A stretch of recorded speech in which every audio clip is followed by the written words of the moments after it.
Luke Kornet is heading to San Antonio.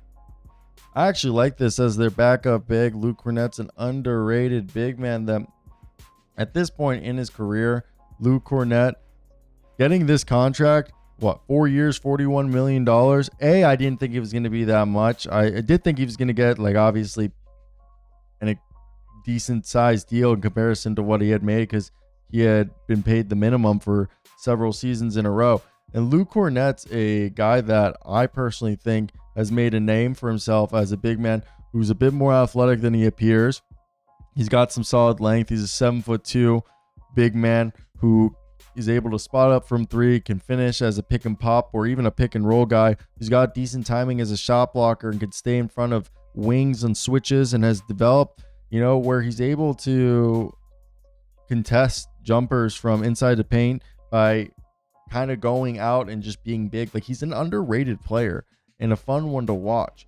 And I think a lot of people, if you watch the Boston Celtics, you love him and you know what he can do. He can set screens, he can pass, he can three-point shoot, he can defend. And other people just think he's probably someone that's overrated. But over the last few years, there's a reason why he's developed into the player that he has. And this past season, 6 points a night, 5 rebounds, 1.6 assists, about a block a night. And I really like it because he kind of fits what they're trying to do there in San Antonio. And if you look at San Antonio's roster right now, I think San Antonio's done a great job of putting together a roster. De'Aaron Fox, Steph Castle, Dem Vassell, Harrison Barnes, Victor Wembanyama, Luke Kornet.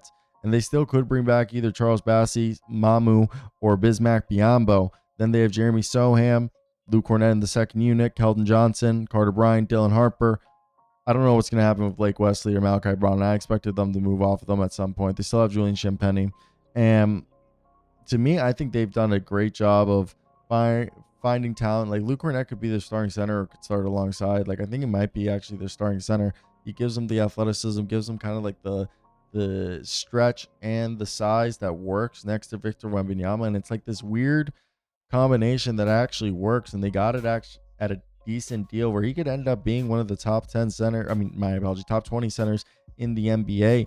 And that's as a result of the duo that they've just put together here. And I think that's going to be a very underrated pairing in what could end up becoming one of the better defensive front courts in all of the NBA. And people aren't going to realize that they planned this. So I'd like to hear your guys' thoughts down below. If you're a Spurs fan, if you're an NBA fan, or if you're a Boston Celtics fan, what do you guys think of this deal for Luke Kornet? Do you think he's deserving of it?